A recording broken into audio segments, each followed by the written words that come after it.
எப்படி எளிய முறையில பெருக்கலாம் 3 முறை இருக்குது. நீ எது வேணுமோ அந்த முறையை பயன்படுத்திக்கோடா கண்ணு. புரியுதா? இப்ப கவனி. இப்ப இந்த 5 நமக்கு தேவையில்லை. நேற்று ஒரு இலக்கணால எப்படி பெருக்கணும்னு சொல்லி கொடுத்த ஞாபகம் இருக்கா? அதே முறைதான். 3 2 என்ன 4 2 அடுத்தது எதால பெருக்கிக்கணும்? 5ஆல 3 5 15 எங்க போடணும்? இங்க போடணும். புரியுதாடா கண்ணு? அடுத்தது 4 5 20. இது எப்படி போடுறதுன்ற ஒரு குழப்பம் வரும். நல்லா கவனி. இந்த மூளை விட்ட மாதிரி வருது. அப்படி இந்த டயகனலுக்கு நேரா வரணும். வந்துருச்சுன்னா கரெக்டா வரும். 5 கூட்டினா 6 1 8 2 கூட்டினா 10க்கு மீதி என்னது? ரைட்டா? அதே மாதிரி இன்னொரு முறையிலையும் இருக்கலாம். இப்ப கவனிட இதுல நல்லா கவனிடாங்கன்னு இங்க இருக்கக்கூடிய 1ஆம் ஸ்தானமும் 1ஆம் ஸ்தானமும் 3 5 15க்கு மீதி. அடுத்தது 10ஆம் ஸ்தானமும் 10ஆம் ஸ்தானமும் 4 2 8. ரைட்டாடா? இப்ப நல்லா கவனி.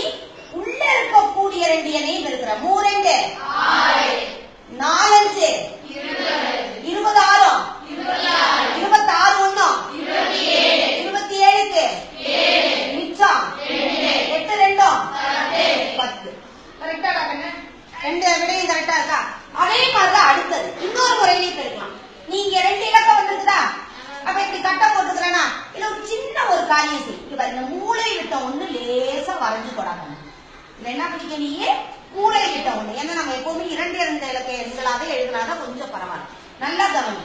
4 2 என்ன 8 0 8 4 5 20 3 2 0 6 3 கொஞ்சம் கூட்டுறத கரெக்டா கூட்டணும். இப்ப இது இருக்குதா? இந்த கோடு வருதா? இந்த கோடை வேணும்னா நீ என்ன பண்ணிக்க? அப்படி எக்ஸ்டெண்ட் பண்ணிக்க. புரியுதா? புரிஞ்சுக்கிறதுக்காக. இப்ப இங்க 5 மட்டும் தானே இருக்குது. அடுத்து 6 1 அடுத்தது 8 2 10க்கு மிச்சம் 1 பூஜ்ஜியம் கூட்டினா வந்துருச்சாடா ஆன்சர்.